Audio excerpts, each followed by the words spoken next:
Assalamualaikum warahmatullahi wabarakatuh. Saya Sinda Agista Mentari dengan NIM 220803102051. Saya dari program studi D3 Administrasi Keuangan, Fakultas Ekonomi dan Bisnis Universitas Jember. Kali ini saya akan mempresentasikan materi dari mata kuliah Sekuritas dan Portofolio guna memenuhi tugas ujian tengah semester. Materi yang akan saya bahas kali ini adalah risk dan retur atau resiko dan retur. Pokok pembahasan yang pertama ada pengertian resiko dan retur, yang kedua hubungan antara resiko dan retur, yang ketiga jenis-jenis resiko, yang keempat komponen retur investasi, dan yang terakhir ada jenis-jenis retur investasi. Langsung saja, yang pertama ada pengertian resiko dan retur. Pengertian resiko adalah probabilitas atau kemungkinan retur yang diterima menyimpang dari retur yang diharapkan. Artinya, semakin besar penyimpangan, maka makin besar resiko aset tersebut. Sementara retur atau pengembalian merupakan pendapatan atau hasil yang diterima karena kepemilikan suatu aset. Selanjutnya, ada hubungan antara resiko dan retur.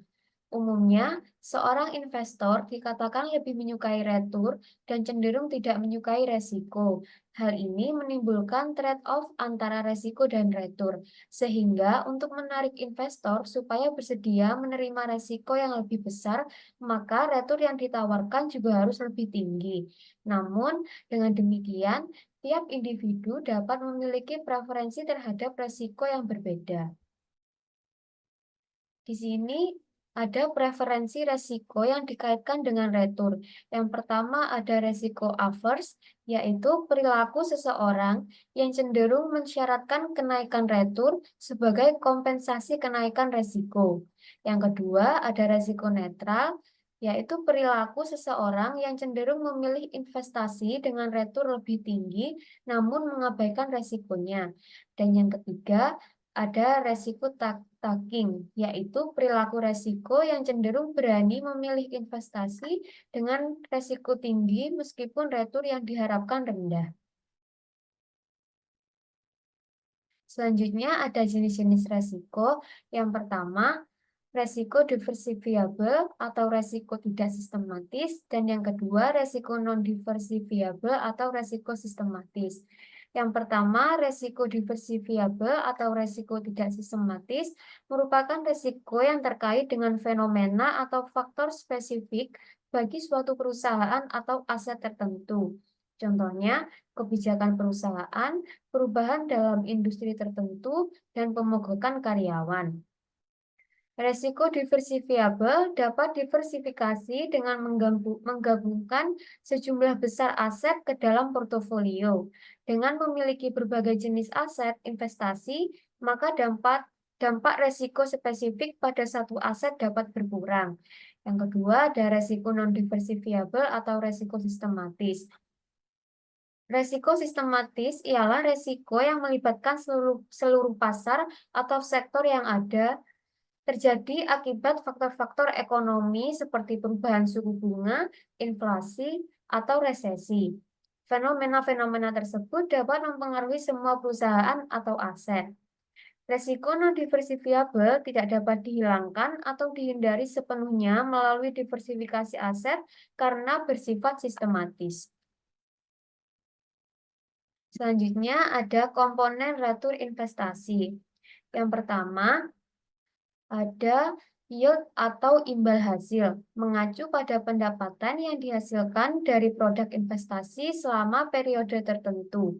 Besarnya dinyatakan dalam bentuk persentase berdasarkan jumlah investasi yang dilakukan.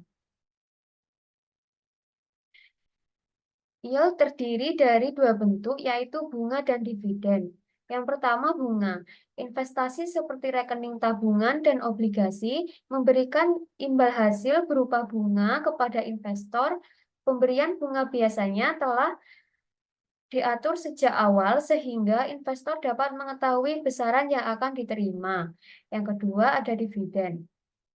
Beberapa produk investasi seperti saham membayarkan dividen kepada investor sebagai bagian dari keuntungan atau laba yang dihasilkan perusahaan. Jumlah dividen yang diberikan tergantung pada kinerja perusahaan dan jenis saham yang dimiliki oleh investor. Dan yang kedua ada capital gain atau keuntungan modal adalah retur yang diperoleh investor ketika menjual produk investasi yang dimilikinya dengan harga yang lebih tinggi dari modal awal.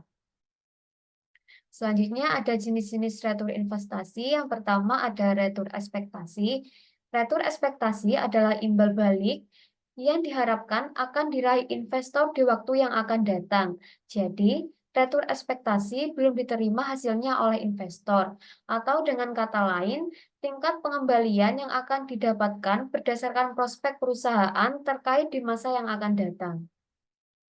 Yang kedua ada returealisasi. Returealisasi adalah imbal hasil yang sudah didapatkan oleh investor. Jenis ini merujuk pada keuntungan atau kerugian yang telah didapatkan oleh pihak investor atas aktivitas investasi yang dilakukannya. Returealisasi dapat dijadikan dasar dalam menentukan retur ekspektasi serta resiko yang dapat terjadi di kemudian hari. Sekian materi yang dapat saya sampaikan kali ini. Apabila ada salah kata dan kekurangan, saya mohon maaf. Wassalamualaikum warahmatullahi wabarakatuh.